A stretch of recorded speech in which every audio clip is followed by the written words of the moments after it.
Oke, selamat datang di pertemuan ke-7 kita pada course game design. Untuk sesi 7 ini kita akan mempelajari atau masuk ke topik type of design document. Nah, di sini ada beberapa tipe desain dokumen ya teman-teman. Yang pertama kita akan mempelajari hack concept dokumen, kemudian game treatment, kemudian karakter design, word design, user interface design, kemudian ada flowboard dan terakhir story and level progression dokumen. Oke, kita masuk ke high concept dokumen dulu nih teman-teman. Jadi ini adalah tipe dokumen yang pertama ya. Jadi di dalam game design itu teman-teman bisa pecah dalam beberapa part ya. Dan ini merupakan bentuk generalnya dari sebuah game design yang teman-teman bisa pecah. Jadi pembuatan game design dokumen itu nggak cuma teman-teman bikin dalam satu dokumen aja gitu. Jadi teman-teman bisa pisahkan beberapa dokumen sesuai dengan kebutuhannya. Nah, yang pertama adalah hack konsep dokumen, teman-teman. Jadi, tujuan dari hack konsep dokumen itu untuk teman-teman membuat outline dari rancangan game design teman-teman. Jadi untuk diberikan kepada beberapa orang nih, teman-teman. Contohnya itu produser atau publishing eksekutif, di mana jabatan itu jabatan yang termasuk masih dibilang tinggi ya. Kenapa? Karena mereka melihat dari sudut bisnis teman-teman. Jadi nggak cuma dari developmentnya aja nih. Jadi mereka juga melihat konsep itu dari sebuah atau sudut pandang bisnis gitu. Nah, jadi tujuannya itu teman-teman bisa membuat hack konsep dokumen itu memasukkan key idea teman-teman pada dokumen yang teman-teman buat gitu ya, yang bisa dibaca dalam beberapa menit aja gitu teman-teman. Jadi salah satu contohnya itu seperti kita membuat CV teman-teman, CV kita di mana eh, HR itu bisa membaca CV kita secara cepat gitu teman-teman. Dengan membaca singkat itu mereka udah mendapatkan gambaran atau kuliknya dari konsep yang ingin kita buat gitu teman-teman, yang biasanya hanya membutuhkan dua atau sampai 4 halaman gitu teman-teman. Jadi eh, konsep dokumen ini ditujukan untuk produser, kemudian publishing eksekutif, kemudian investor. Jadi tujuannya dibuat untuk para petinggi-petinggi ya yang masih melihat dari sudut pandang bisnis atau stakeholder lah teman-teman. Nah, kemudian teman-teman bisa melanjutkan setelah itu membuat game treatment dokumen. Nah, game treatment dokumen ini adalah lanjutan teman-teman dari high concept dokumen. Jadi intinya setelah para stakeholder yang tadi ya, yang masih melihat dari sudut pandang bisnis juga itu udah mulai tahu nih ide teman-teman dalam membuat game itu mau ke arah mana nih. Nah kemudian teman-teman bisa lebih perjelas lagi ya konsep itu di dalam game treatment dokumen. Jadi ini adalah lanjutannya ya teman-teman. Nah, kenapa? Karena orang-orang tersebut udah tahu nih konsep utama teman-teman, kemudian ingin mendengarkan atau membaca lebih lanjut gitu. Jadi intinya orang-orang ini udah yang mulai tertarik gitu teman-teman. Nah, teman-teman di sini bisa tambahkan cara teman-teman dalam melakukan penjualannya teman-teman atau salesnya gitu ya. Jadi teman-teman itu salah satu contohnya seperti membuat brosur gitu ya, brosur yang lebih lengkap lagi tentang basic idea dari game yang teman-teman buat, atau intinya teman-teman menambahkan dari segi segi bisnisnya harus lebih jelas karena nanti orang-orang stakeholder ini akan mempertimbangkan apakah ide yang teman-teman buat ini cukup menguntungkan untuk mereka dan bisa dieksekusi gitu teman-teman. Nah, itu adalah game treatment dokumen, dan dokumen ini biasanya ditujukan masih ke level stakeholder ya. eh, Mulai dari produser, kemudian publishing eksekutif, investor. Nah, kemungkinan ini udah bisa dibaca oleh leader of development team. Jadi seperti lead di tim programmingnya gitu ya, mereka melihat apakah game treatment ini bisa dieksekusi nantinya gitu teman-teman. Nah, selanjutnya setelah dua dokumen tersebut teman-teman buat, teman-teman bisa melanjutkan untuk mulai mendesain karakternya teman-teman. Nah, di sini ini udah lebih detail lagi nih teman-teman. Nah, tujuannya adalah teman-teman menunjukkan desain yang ingin teman-teman buat, khususnya itu beberapa karakter yang penting, contohnya karakter utamanya gitu teman-teman. Bisa ditunjukkan dalam beberapa pose, kemudian eh, animasinya nanti gimana ya, geraknya itu gimana gitu. Dan di sini teman-teman nggak harus menunjukkan konsep yang eh, sedikit. Jadi teman-teman kalau bisa eh, buat beberapa konsep, jadi nanti beberapa divisi yang lain itu bisa mempertimbangkan ya. Oh, eh, yang model A nih bagus nih, cuman yang model B ini agak kurang nih. Nah, gitu-gitu nanti bisa menjadi bahan pertimbangan teman-teman. Nah, salah satu contohnya teman-teman bisa membuat atau memasukkan beberapa karakter itu eh, dalam pose yang berbeda gitu ya, tampak depan, tampak samping, tampak belakang, atau tampak bebas gitu, dengan memperlihatkan facial expression-nya teman-teman. Kemudian teman-teman bisa menambahkan background information dari si karakter itu. Di sini nggak cuma karakter utama ya, umpama ada karakter tambahan lagi gitu, umpama yang mendukung si karakter utama, atau teman-teman bisa sampaikan juga musuh utamanya gitu ya, atau bos terakhirnya gitu, yang akan membuat si pembaca itu lebih tertarik lagi itu teman-teman. Nah, salah satu contohnya menambahkan background information itu seperti sejarahnya ya, kemudian value-nya, kemudian dia tuh suka atau nggak suka apa, atau yang paling penting itu strength dan weakness-nya itu, jadi kekuatan dan kelemahannya itu si karakter ini apa gitu teman-teman. Nah, tujuan dari karakter desain dokumen ini biasanya akan disampaikan untuk leader dan semua developer art dan development team gitu teman-teman. Nah, kemudian selanjutnya kalau karakternya udah dibuat, teman-teman bisa lanjut ke Word design dokumen. Nah, jadi intinya di sini teman-teman mulai menggambarkan juga nih, kayak kalau karakter tadi kita udah sampaikan. Nah, di sini ini lebih membahas tentang art dan audio yang berhubungan dengan game word-nya, teman-teman. Jadi background-nya itu nanti seperti apa, kemudian audionya seperti apa. Nah, di sini teman-teman juga bisa sampaikan selengkap mungkin ya, teman-teman. Apakah nanti background-nya itu lebih ke pedesaan atau perkotaan gitu ya teman-teman, atau lebih ke futuristik atau ke zaman dulu gitu ya, atau ke zaman pertengahan gitu. Nah, teman-teman bisa disampaikan di sini gitu selengkap-lengkapnya ya teman-teman. Kemudian di sini intinya teman-teman menyampaikan, jadi di mana dokumen ini bisa menyampaikan experience atau feel ya dari sebuah word yang akan dimainkan oleh pemainnya nanti. Jadi di sini teman-teman yang harus dipertimbangkan yaitu dua hal.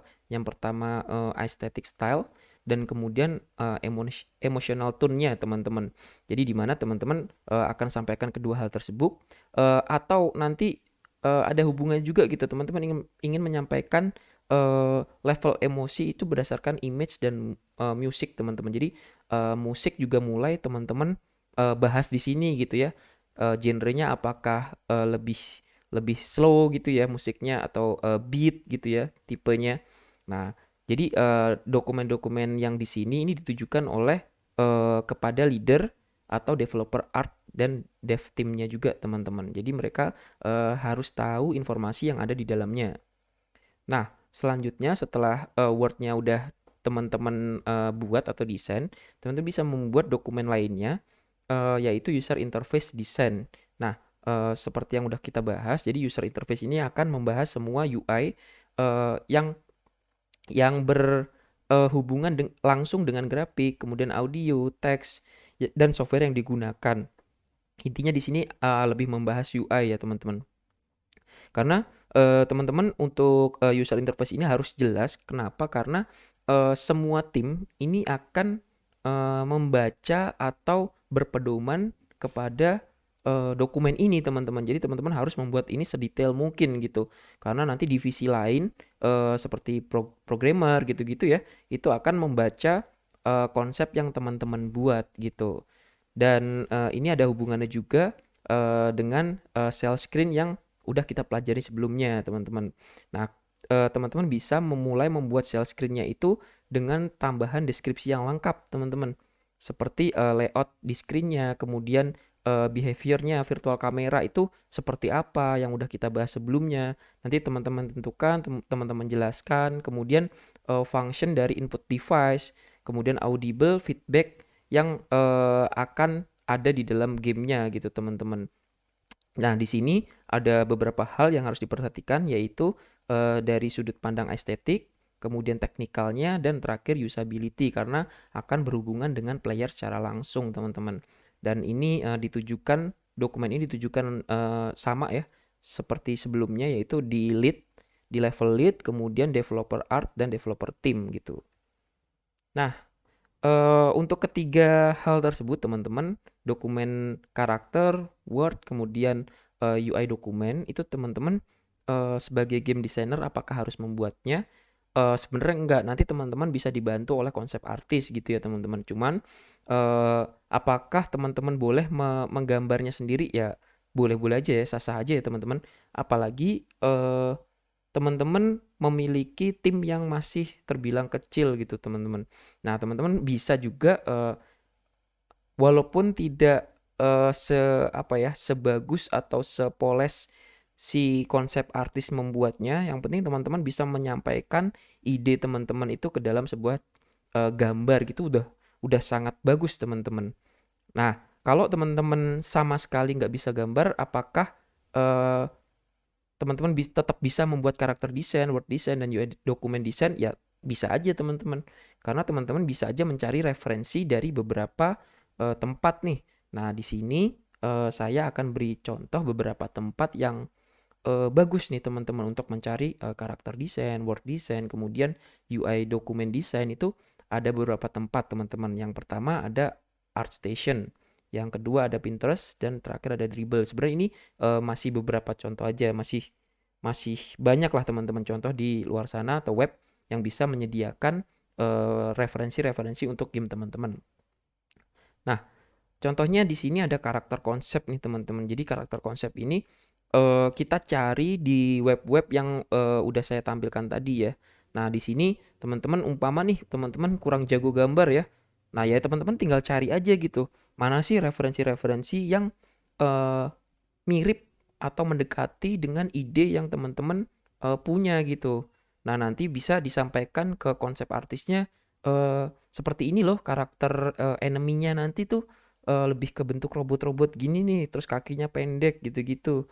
Nah, tapi perlu diingat ya teman-teman, teman-teman harus berhati-hati karena semua konsep ini memiliki hak cipta. Jadi teman-teman nanti walaupun referensinya ini ya teman-teman harus buat secara atau dibuat ulang lah teman-teman. Eh, Perlu diingat eh, kita di sini hanya mencari referensi untuk karakter yang akan kita buat gitu teman-teman.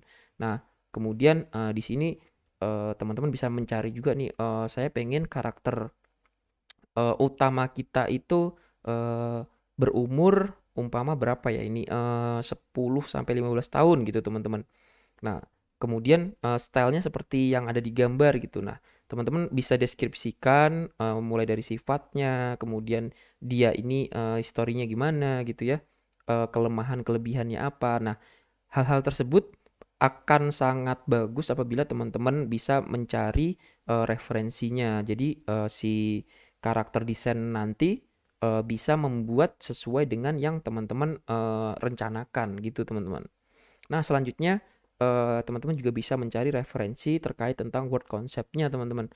Nah, di sini ada dua style ya. Mama teman-teman ingin stylenya stylized gitu ya. Nah, stylized itu kayak gimana nih? Jadi si eh,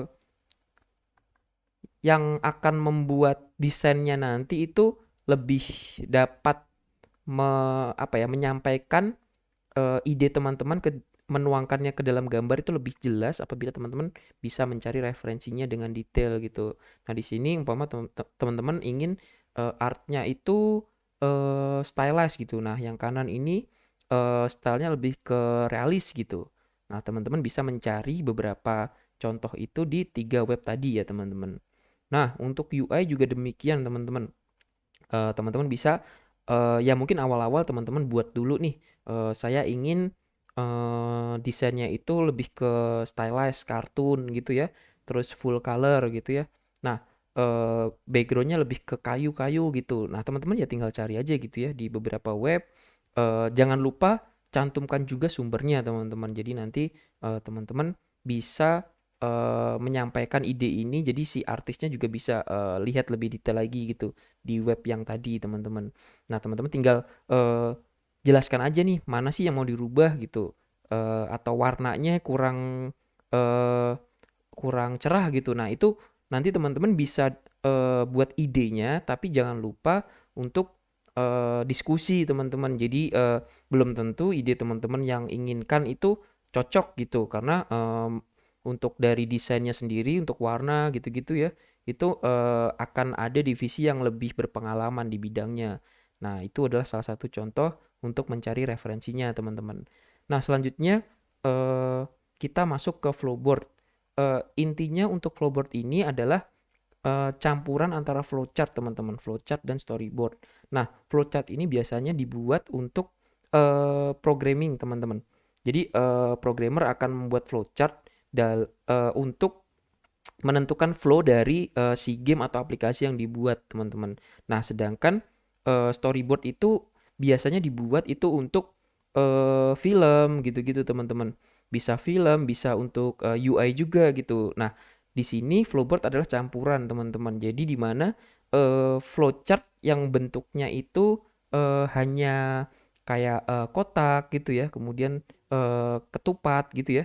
Nah, itu nanti akan dikombinasikan dengan storyboard. Jadi gambarnya itu udah mirip banget dengan tampilan yang UI akan dibuat di gamenya nanti. Nah, kita akan mempelajari lebih detail untuk flowchart dan flowboard di pertemuan selanjutnya. Nah, kemudian di sini juga ada story and level progression. Intinya di sini teman-teman eh, mulai menuliskan story yang akan dibawakan di dalam gamenya teman-teman. Kemudian teman-teman juga harus membuat level progressionnya nih, mulai dari level karakternya, kemudian umpama ada level senjata dan lain-lain gitu-gitu, teman-teman bisa jelaskan di sini gitu teman-teman.